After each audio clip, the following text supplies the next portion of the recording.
तो चलिए दोस्तों देखिए, लास्ट क्लास में हम शेप ऑफ द ऑर्बिटल्स, मैंने बताया था ना ऑर्बिटल्स होती हैं। ऑर्बिटल क्या होता है? ऑर्बिटल कुछ भी नहीं होता है, बल्कि ये एक रीजन को ऑर्बिटल बोल देते हैं जिसके अंदर इलेक्ट्रॉन रहता है। इलेक्ट्रॉन का घर को ऑर्बिटल बोला जाता है। ठीक है।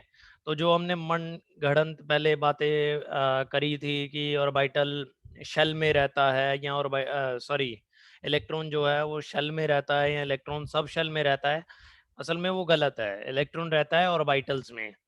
ठीक है। ऑर्बिटल क्या है? ऐसा रीजन, थ्री डायमेंशन में कोई भी कैसा भी रीजन हो सकता है, उसे जिसमें इलेक्ट्रॉन रहता हो उसे ऑर्बिटल बोलते हैं। ठीक है। वो कैसा भी हो सकता है थ्री डायमेंशन में, वो सर्कुलर भी हो, स्पेरिकल भी हो सकता है। ठीक है। क्यूबॉइडल भी हो सकता है, क्यूबिक भी हो सकता है, कैसा भी रीजन हो। ठीक है दोस्तों, तो वो ऑर्बिटल होता है। अब अलग अलग ऑर्बिटल्स होती हैं हमारे पास। एस ऑर्बिटल की शेप कैसी होती है वो देखिए, स्पेरिकल शेप होती है। तो आप एज्यूम कर सकते हैं एक फुटबॉल आपने सामने, अगर इलेक्ट्रॉन एक फुटबॉल जैसे रीजन में रहता है, स्पेरिकल रीजन में रहता है, तो उसे एस ऑर्बिटल बोला जाता है। ठीक है। तो ये भी मैंने लिख दिया। और इस एस ऑर्बिटल की कोई भी डायरेक्शन नहीं होती है। देखो स्पेयर की कोई डायरेक्शन नहीं होती है, वो किसी भी मतलब किसी भी तरफ सेंटर से चारों ओर जो इलेक्ट्रॉन डेंसिटी है वो बराबर है। ठीक है दोस्तों, इसीलिए नॉन डायरेक्शनल होते हैं एस ऑर्बिटल। और एक ही गोला हमें दिख रहा है। ठीक है। एक ही लोब हमें दिख रहा है, तो इसीलिए वन लोब होती हैं एस ऑर्बिटल्स। अब इन ऑर्बिटल्स का क्या होता है, एक फेस भी होता है। तो एस ऑर्बिटल का फेस यहाँ तो नेगेटिव हो सकता है या पॉजिटिव हो सकता है, कोई भी कंसिडर कर ले आप। ओके। उसके बाद में पी ऑर्बिटल्स पे आते हैं हम। पी ऑर्बिटल्स में मैंने आपको बताया था कि हमने फार्मूले से भी कैलकुलेट किया था एम एल की पी ऑर्बिटल के लिए। ठीक है। पी सबशेल के लिए एम एल की तीन वैल्यूज आती थी, -1, 0, +1। तो इसीलिए जो हमारे पी ऑर्बिटल्स होते हैं वो तीन होते हैं, और उनका नाम भी है P X, P Y, P Z. ठीक। पी ऑर्बिटल्स की शेप मैंने दिखा दी थी, ये टू लोब होती हैं, double dumbbell sorry dumbbell shape होती है। डम्बल शेप कुछ ऐसी होती है, ये नीचे जैसे बना ही रखा है, यहाँ पे दो लोब्स बना रखी हैं, तो इसीलिए टू लोब्स। और पी एक्स के अंदर क्या होता है, पी एक्स में जो दोनों लोब्स होंगी वो एक्स एक्सिस पे होंगी, पी वाई में जो दोनों लोब्स होंगी वो वाई एक्सिस पे होंगी, और पी जेड में जो दोनों लोब्स होंगी वो कैसे होंगी, जेड एक्सिस पे होंगी।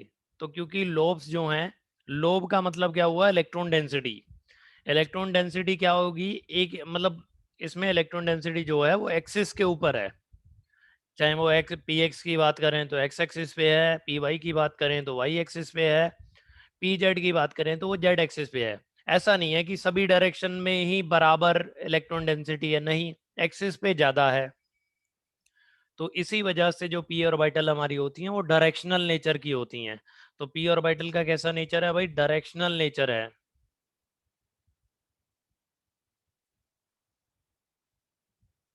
ठीक है दोस्तों।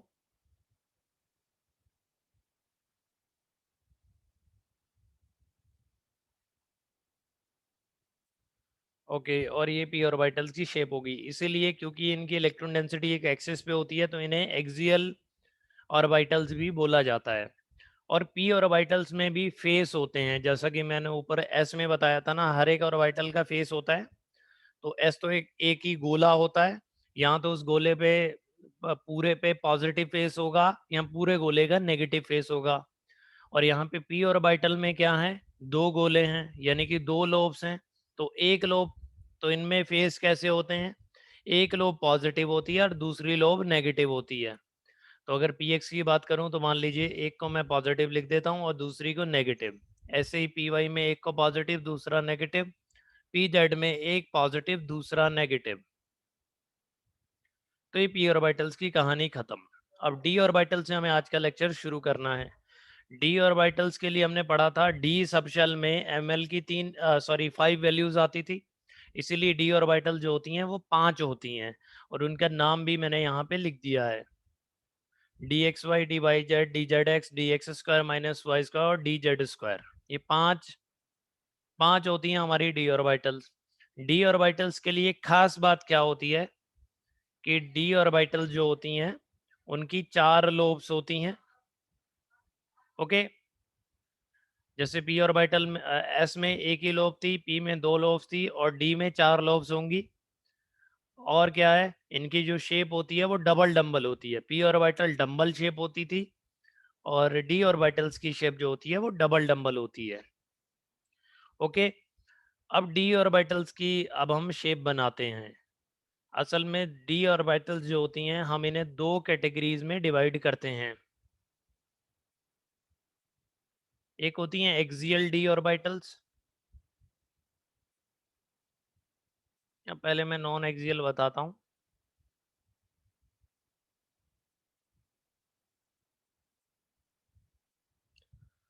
Non axial D orbitals, non axial D orbitals वो डी ऑर्बिटल्स होंगी जिसके अंदर इलेक्ट्रॉन डेंसिटी जो है वो एक्सिस पे नहीं आएगी, in between the axis okay. ओके, वो भी लिख देते हैं।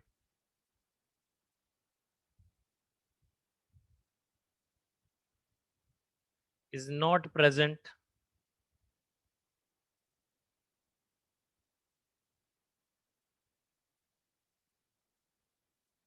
Eight the axis but present in between the axis।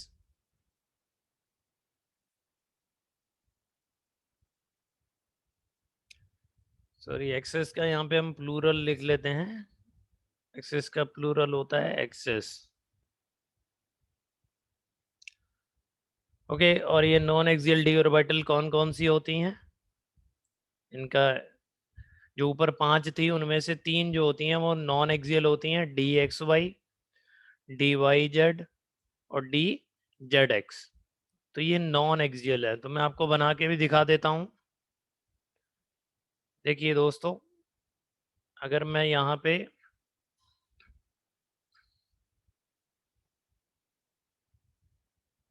अगर मैं यहाँ एक्स एक्सिस बनाता हूँ, अगर यहाँ पे वाई एक्सिस बनाता हूँ, तो ये जो 2 एक्सिस को मिला के एक प्लेन बनता है, तो ये एक्स वाई प्लेन बन गया। ठीक है, this is the X Y plane, मतलब जो हमारी स्क्रीन है ये एक्स वाई प्लेन है।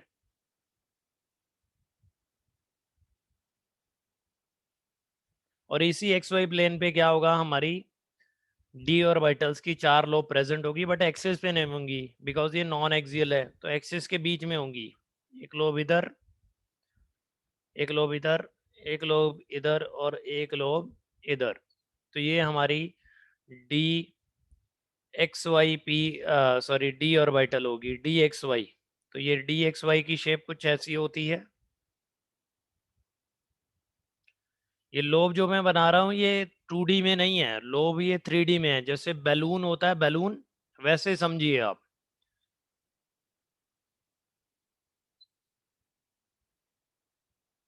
तो ये हमारी डी एक्स वाई ऑर्बिटल की शेप है। सिमिलरली वाई जेड के लिए क्या होगा, अगर मैं एक एक्सिस को वाई लेट कर लूँ, दूसरे को जेड लेट कर लूँ, तो इनके बीच में जो होगी, जो लोब्स आएंगी,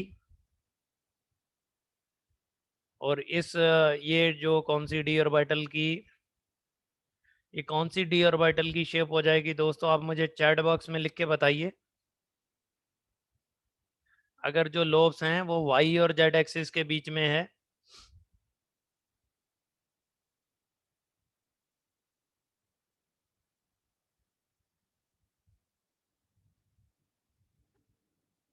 किसी का कोई जवाब नहीं आया क्या भाई?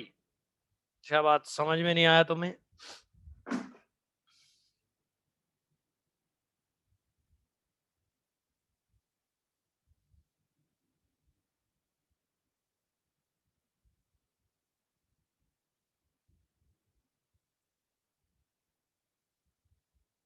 सिंपल क्वेश्चन मैंने पूछा है, अगर वाई एक्सिस और जेड एक्सिस के बीच में लोब्स हैं, तो ये कौन सी डी ऑर्बिटल होगी?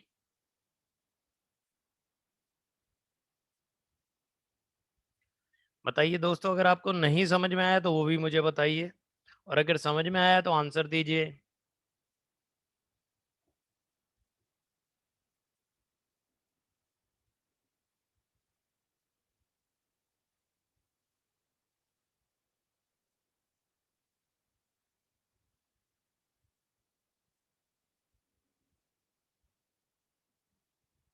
क्या हो गया भाई? कोई बता ही नहीं रहा है। ऑडिबल तो हूं मैं।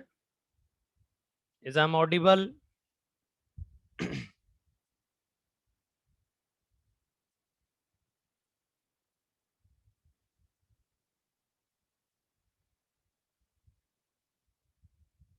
ओके, अगर मैं ऑडिबल हूं तो कुछ तो बताओ दोस्तों। गलत, उल्टा फुल्टा जो भी मैं आपको समझा रहा हूं वो समझ में आया? तरनप्रीत सिंह, क्वेश्चन ये है कि जैसे मैंने डी एक्स वाई ऑर्बिटल की शेप बनाई है यहाँ पे, और मैंने आपको बताया कि डी एक्स वाई ऑर्बिटल क्या होती है। डी एक्स वाई ऑर्बिटल में जो लोब्स होती हैं वो एक्स एक्सिस और वाई एक्सिस के बीच में होती हैं। ठीक है, तो ये डी एक्स वाई ऑर्बिटल की शेप हो गई। ऐसे ही ये मैंने एक और ऑर्बिटल बनाई है जिसके अंदर जो लोब्स हैं वो वाई एक्सिस और जेड एक्सिस के बीच में हैं। तो ये कौन सी डी ऑर्बिटल की शेप है?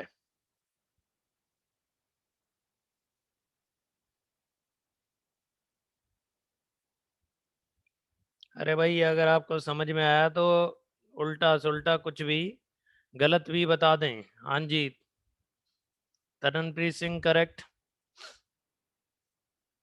ये डी वाई जेड ऑर्बिटल है दोस्तों। सिंपल तो था।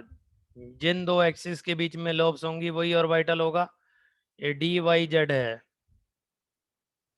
ओके, अब ऐसे ही मैं अगर एक एक एक्सिस अगर एक्स एक्सिस है, अगर दूसरा एक्सिस हमारा जेड एक्सिस है, और इनके बीच में अगर लोब्स हों,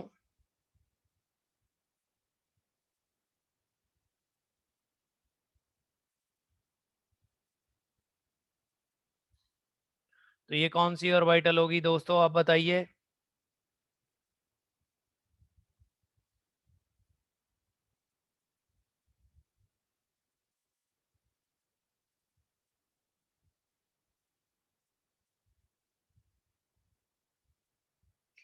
हाँ जी, correct. Taranpreet Singh correct, Amritanshu correct. बाकी लोगों को समझ में नहीं आ रहा है क्या? तो ये डी एक्स जेड होगी। ओके, ऐसे ही डी ऑर्बिटल्स में जैसे हमने एस में फेस की बात की थी, पी में फेस की बात की थी, ऐसे डी ऑर्बिटल्स में भी फेस होते हैं। तो देखिए, इसके फेस याद करने बड़ा ही आसान है। अब किसी भी ऑर्बिटल को प्लस या माइनस किसी भी ऑर्बिटल को दे दें। तो मान लेते हैं मैंने इसे प्लस दे दिया, इस वाली लोब को। ठीक है, मैं इसके ऊपर ही लिख देता हूँ, लोब के ऊपर ही लिख देता हूँ प्लस माइनस। मान लेते हैं कि इसे मैंने प्लस दे दिया, तो अल्टरनेटिवली चलते रहेंगे। इसे प्लस तो साथ वाली को नेगेटिव, फिर प्लस, और फिर नेगेटिव। ऐसे ही ये प्लस है, ये नेगेटिव है, ये प्लस है, ये नेगेटिव है, ये प्लस, ये नेगेटिव, ये प्लस, और ये नेगेटिव। तो फेस आसान है। अगर आप फेस नहीं भी याद कर सकते हैं तो कोई दिक्कत नहीं, फेस को छोड़ भी सकते हैं। अब हम आगे बात करते हैं भाई, डी ऑर्बिटल्स का दूसरा सेट जो होता है उन्हें एक्सियल डी ऑर्बिटल्स बोलते हैं।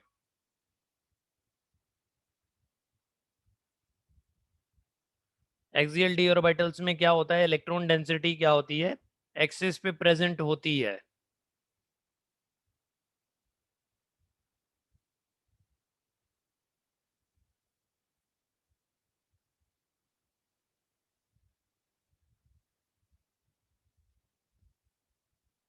और हमारे जो एक्सियल डी ऑर्बिटल्स होते हैं वो दो ही होते हैं, बिकॉज टोटल 5 थे।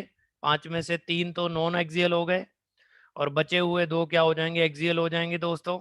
एक हो जाएगा D X square minus Y square, और दूसरा हो जाएगा डी जेड स्क्वायर। ओके, तो एक्सियल डी ऑर्बिटल्स की शेप देख लेते हैं हम, और इसे थोड़ा अलग कर देते हैं।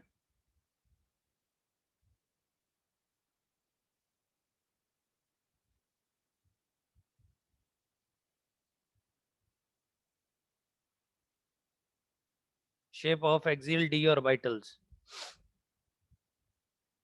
तो देखिए, अगर D X square minus Y square की अगर शेप हम बनाएं, तो उसमें क्या होता है, अगर ये एक्सिस एक्स एक्सिस है और दूसरा एक्सिस वाई एक्सिस है, तो D X square minus Y square D orbital की शेप कुछ ऐसी होगी। दो लोब्स तो क्या होंगी, एक्स एक्सिस पे होंगी, और दो लोब क्या होंगी, वाई एक्सिस पे होंगी।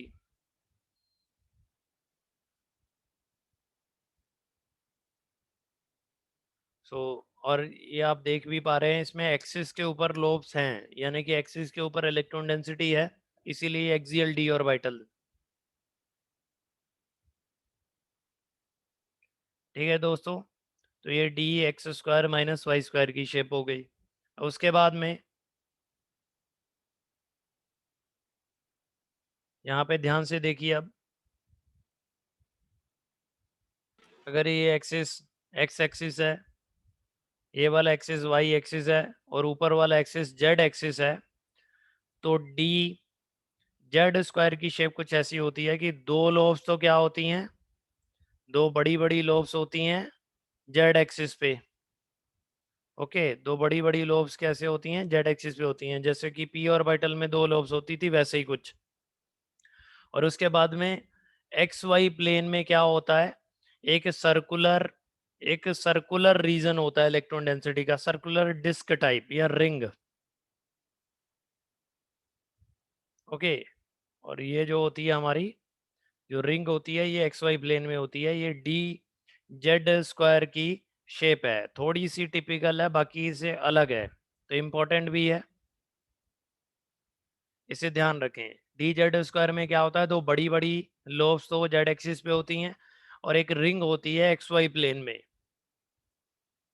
ओके, और अगर इनमें फेस की बात करें, हम फेस की बात करें तो देखिए दोस्तों, पहले हम D X square minus Y square की बात करते हैं, तो इसमें आप किसी को भी पॉजिटिव दे दें, तो उससे बगल वाली जो होगी एडजेसेंट लोब होगी उसे नेगेटिव देना पड़ेगा, फिर पॉजिटिव, और फिर नेगेटिव। तो फेस कुछ ऐसे होते हैं। अगर डी जेड स्क्वायर की बात करें तो इसमें क्या होता है, डी जेड स्क्वायर में जो जेड एक्सिस पे जो लोब्स होती हैं दो, उन्हें उनका एक ही फेस होता है, सेम फेस होता है, चाहे दोनों को पॉजिटिव बोल दें आप, चाहे दोनों को नेगेटिव बोल दें। तो मान लेते हैं, मैंने इसे पॉजिटिव लिख देता हूँ ये दोनों लोब्स को, और ये जो एक्स वाई प्लेन में जो रिंग होती है इसका फेस क्या होता है, नेगेटिव होता है। तो ये हो गई भाई कहानी खत्म डी ऑर्बिटल्स की शेप की। बताइए यहाँ तक अगर किसी को कोई डाउट है, शेप समझ में नहीं आ रही है, तो वो पूछ सकता है भाई।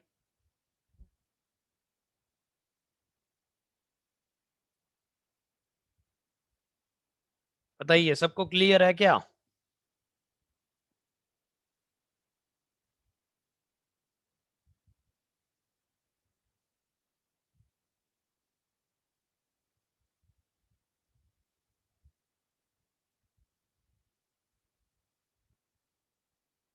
सभी लोग बताएं भाई, क्लियर अनक्लियर, जो भी डाउट है तो पूछें।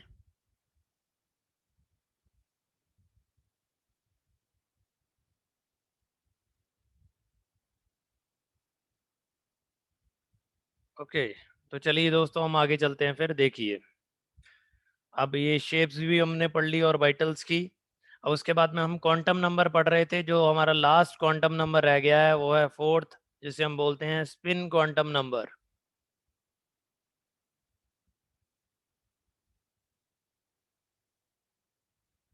स्पिन क्वांटम नंबर को स्मॉल एम सबस्क्रिप्ट में एस इससे रिप्रेजेंट करते हैं, या कभी कभार स्मॉल एस से भी रिप्रेजेंट करते हैं। ठीक है, तो ये हमारा स्पिन क्वांटम नंबर होता है। तो ये क्या बताता है वो भी लिख लेते हैं। It tells us about the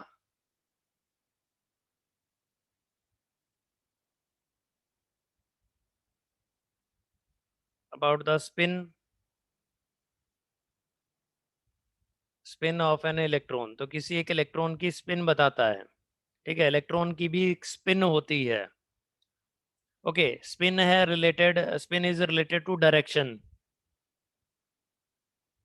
आप डायरेक्शन अभी समझ सकते हैं, आपको समझ में नहीं आएगा ये। अब ये मानो कि स्पिन का मतलब होता है डायरेक्शन। तो अगर कोई दो इलेक्ट्रॉन्स अपोजिट डायरेक्शन में जा रहे होंगे तो उनकी स्पिन अपोजिट होगी। ठीक है दोस्तों, तो इलेक्ट्रॉन की स्पिन क्या क्या हो सकती है, यानी कि ms की वैल्यूज क्या क्या हो सकती हैं।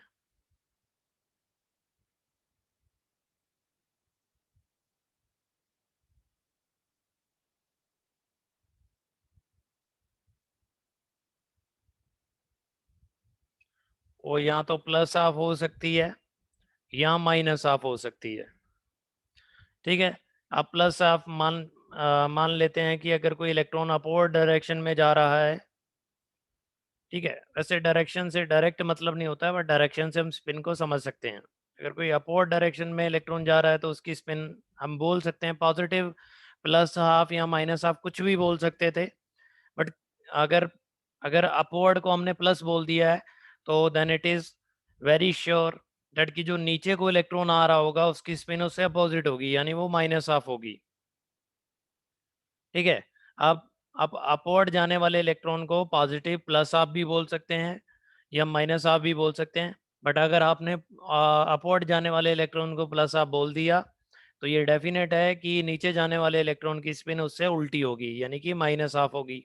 ठीक है, मैं दोनों ही केसेस लिख देता हूँ। एक केस तो ये हो गया, दूसरा केस कि हम अपवर्ड जाने वाले को माइनस हाफ दे दें, तो डाउनवर्ड आने वाले को फिर क्या देना होगा, जो स्पिन क्वांटम नंबर होगा उसका वो प्लस हाफ होगा। ठीक है दोस्तों, तो ये स्पिन क्वांटम नंबर की कहानी थी और क्वांटम नंबर्स यहाँ पे ख़त्म हो जाते हैं।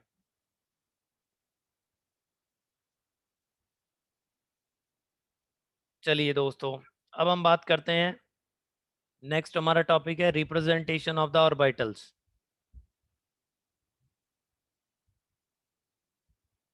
ऑर्बिटल्स को हम रिप्रेजेंट कैसे करते हैं, या sorry, representation of the subshells.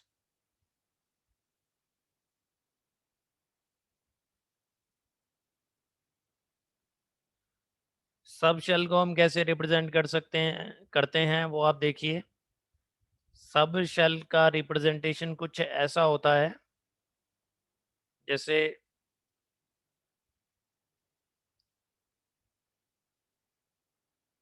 N l type. N l की फॉर्म में हम सब शेल को रिप्रेजेंट करते हैं। अब आप बोलोगे सर ये एन एल क्या है।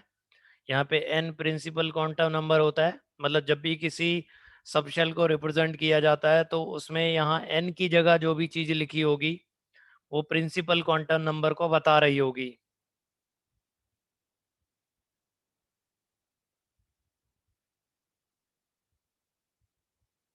और जहाँ एल की जगह जो भी चीज़ लिखी होगी वो हमें हमारे मैग्नेटिक क्वांटम नंबर को बता रही होगी। नहीं सॉरी, मैग्नेटिक नहीं, एंगुलर क्वांटम नंबर को या एजीम्यूथल क्वांटम नंबर को।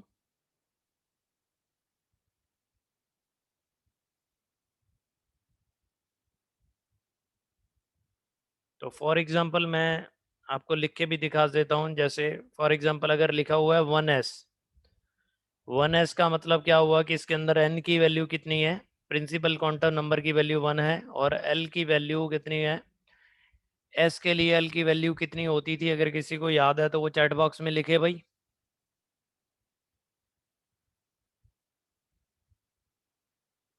s के लिए l की वैल्यू कितनी होती है, s सब शेल के लिए। हाँ अमृतांशु करेक्ट, बाकी लोग भी बताएं भाई। Taranpreet Singh also correct. L की वैल्यू 0 होती है इसके लिए। तो किसी भी सबशेल को जब भी हम रिप्रेजेंट करते हैं तो उसके रिप्रेजेंटेशन से हम उसके एन की वैल्यू और एल की वैल्यू बता सकते हैं। फॉर एग्जांपल 2s अगर लिखा हुआ है 2s, तो इसका मतलब ये हुआ कि एन कितना है, 2 है, और एस के लिए एल की वैल्यू 0 है, ये तो हमें पता लग ही गया। अगर 4p लिखा हुआ है तो 4p का मतलब एन की वैल्यू कितनी है, 4 है, और एल की वैल्यू कितनी है, यहाँ पे पी के लिए एल की वैल्यू 2 होती है। बताया था मैंने जब मैंने एंगुलर क्वांटम नंबर बताया था, S P D F G. L की वैल्यूज ऐसे कुछ होती हैं, 0 1 2 3 4। तो एस के लिए एल की वैल्यू 0, पी के लिए एल की वैल्यू 1, डी के लिए एल की वैल्यू 2, एफ के लिए 3, जी के लिए 4, एंड सो ऑन। और आगे खैर हमें ज़रूरत ही नहीं पड़ती है। तो ये होता है अभी रिप्रेजेंटेशन। मुझे उम्मीद है आपको ये रिप्रेजेंटेशन समझ में आ गया होगा कि सब शेल को कैसे रिप्रेजेंट करते हैं। ठीक है, फॉर एग्जांपल अगर 3D लिखा है मैंने, तो 3D लिखा है, 3D का मतलब हो गया n की वैल्यू यहाँ पे 3 है और l की वैल्यू कितनी है दोस्तों? अच्छा, ऊपर मैंने 4p में l की वैल्यू 2 लिख दी, किसी ने मुझे बताया ही नहीं, ये गलत लिखा हुआ है मैंने। p के लिए l की वैल्यू यहाँ पे देखो ना, p के लिए l की वैल्यू 1 होती है।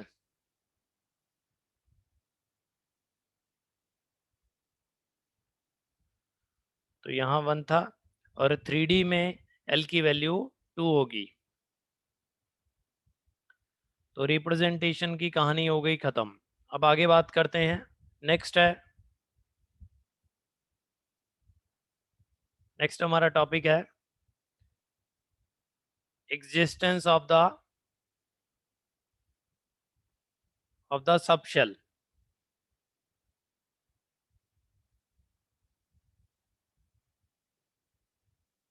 ठीक है, existence of the subshell. मैंने आपको जब हाइड्रोजन एटम पढ़ाया था, मैंने ये बात तो आपको बोली थी कि शेल्स इनफाइनाइट होती हैं। तो दोस्तों शेल्स तो इनफाइनाइट हो सकती हैं, बट सब शेल्स जो होती हैं वो इनफाइनाइट नहीं हो सकती। ठीक है, तो सब शेल में देखिए भाई, सब शेल कैसे पता लगेगा कोई भी सब शेल एग्जिस्ट करती है या नहीं करती है? जैसे मैं आपको पहले से ही बता दूं, 1s तो होती है बट 1p 1d नहीं होती हैं, और कभी आपने कहीं इन्हें सुना भी नहीं होगा। ठीक है, 2s होती है, 2p भी होती है। ठीक है, पर कभी 2d नहीं सुना होगा आपने। तो वो क्यों नहीं सुनते और कौन कौन सी एग्जिस्ट नहीं करती हैं, हमें कैसे पता लगेगा? उसके लिए मैं आपको बताता हूँ।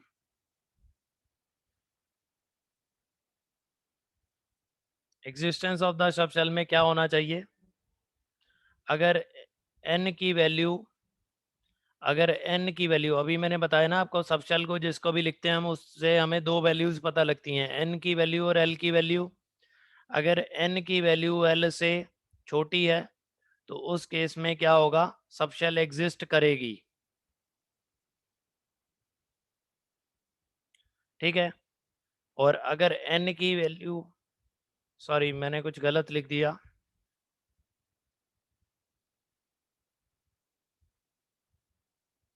देखिए भाई, पहला केस ये था कि अगर n की वैल्यू l से बड़ी है तब तो सब शेल एग्जिस्ट करेगी, बट अगर n की वैल्यू l के बराबर है तब भी एग्जिस्ट नहीं करेगी,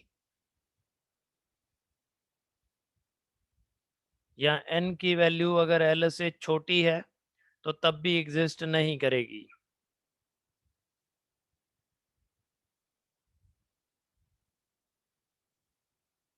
ठीक है दोस्तों, फॉर एग्जांपल मैं बताता हूँ आपको, अगर मैं लिख दूँ 1s, तो 1s में देखिए, 1s के अंदर क्या है?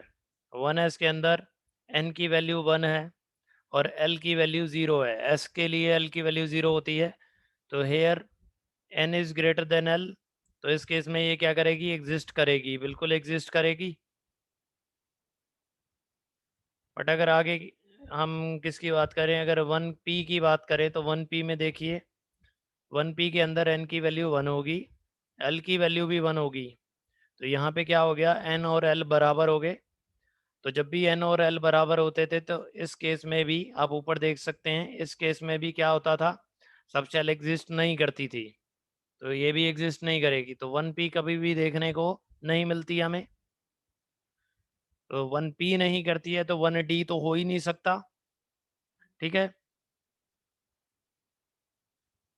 और बात कर लेते हैं भाई, अगर 2d की बात करूं मैं, 2d की, तो 2d में n की वैल्यू कितनी है? 2 है और l की वैल्यू भी 2 है, तो 2d भी एग्जिस्ट नहीं करती है दोस्तों। n is equal to l exist नहीं करता है, n is less than l भी एग्जिस्ट नहीं करता है, तो ये एग्जिस्ट नहीं करेगा। अगर 2f की बात करें, तो 2f में क्या है? n तो 2 है और l कितना है? 3 है, तो यहाँ पे क्या हो गया? l is greater than n, L बड़ा हो गया एन से, तो इस केस में भी सब शेल एग्जिस्ट नहीं करेगी।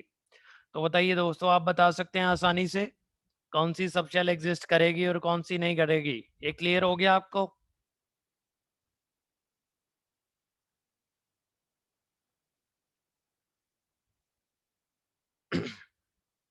जल्दी से बताएं भाई।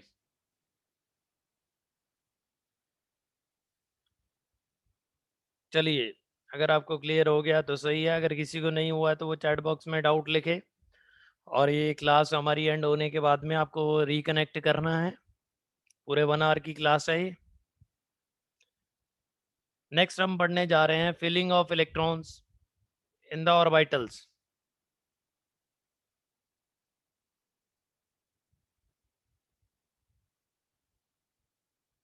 Electrons in the subshells लिख देता हूँ, ज़्यादा बढ़िया। Filling of electrons, sorry, electron को तो हमेशा ऑर्बिटल में ही भरा जाता है ना, मैंने ही बताया था, सब शेल तो कुछ होता ही नहीं है। Filling of electrons in the orbitals, तो इस टॉपिक को हम पढ़ेंगे। यहाँ मैं ये भी बोल सकता हूँ writing, how to write electronic configuration. तो इलेक्ट्रॉनिक कॉन्फ़िगरेशन लिखना हम सीखने जा रहे हैं।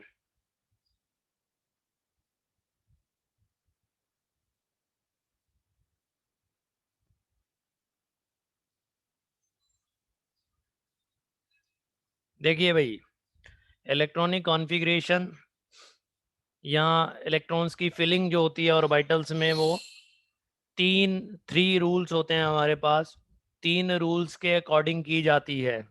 ठीक है, तो वो मैं लिख देता हूँ। Electrons are filled in the orbitals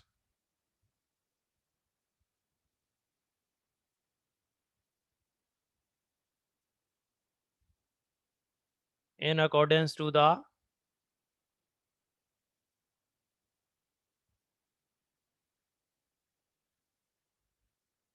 following three rules।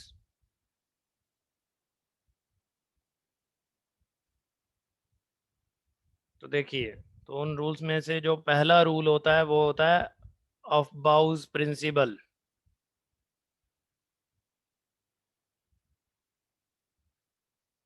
About principle क्या बोलता है?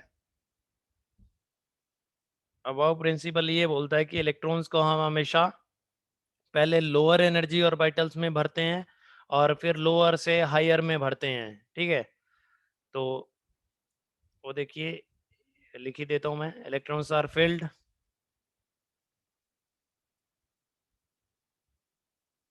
Electrons are firstly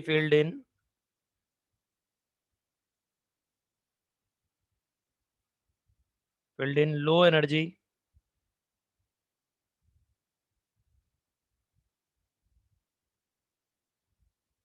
orbitals,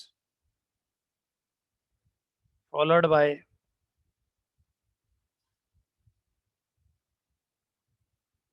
filling in high energy orbitals।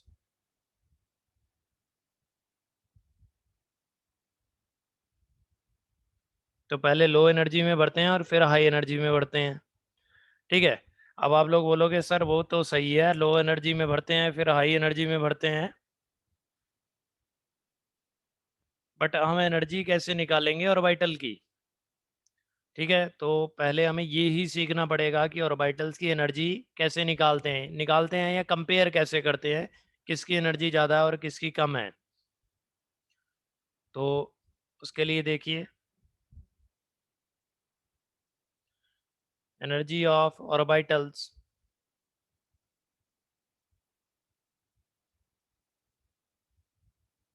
is compared using the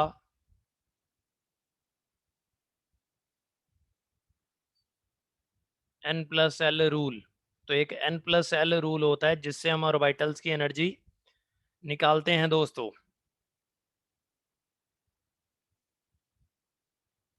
तो मैं यहाँ पे हेडिंग लिख देता हूँ, n plus L rule.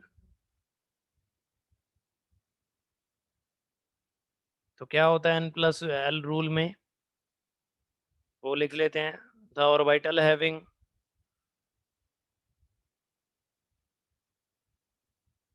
having least value of n plus L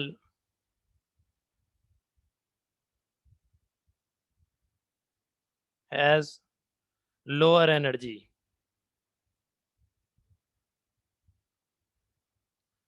तो दोस्तों n प्लस एल रूल में क्या होता है, n प्लस एल रूल बोलता है कि आप क्या करें, किसी भी ऑर्बिटल का n की वैल्यू और l की वैल्यू को ऐड करें।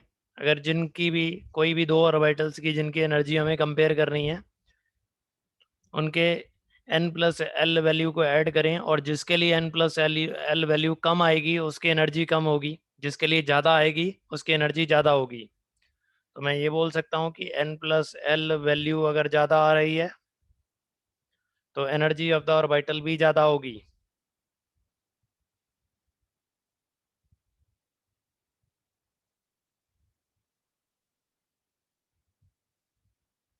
ठीक है, एग्जांपल ले लेते हैं हम। फॉर एग्जांपल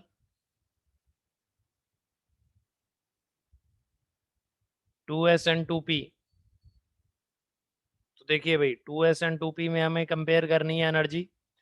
तो 2s के अंदर n की वैल्यू 2 है और l की वैल्यू 0 है। 2p के अंदर n की वैल्यू 2 है और l की वैल्यू 1 है। तो n प्लस एल यहाँ पे कितना आ जाएगा, यहाँ पे 2 आएगा, और यहाँ पे n प्लस एल 3 आ जाएगा भाई। तो n प्लस एल किसका ज़्यादा है, 2p का ज़्यादा है। तो एनर्जी भी किसकी ज़्यादा होगी, 2p की ज़्यादा होगी। तो एनर्जी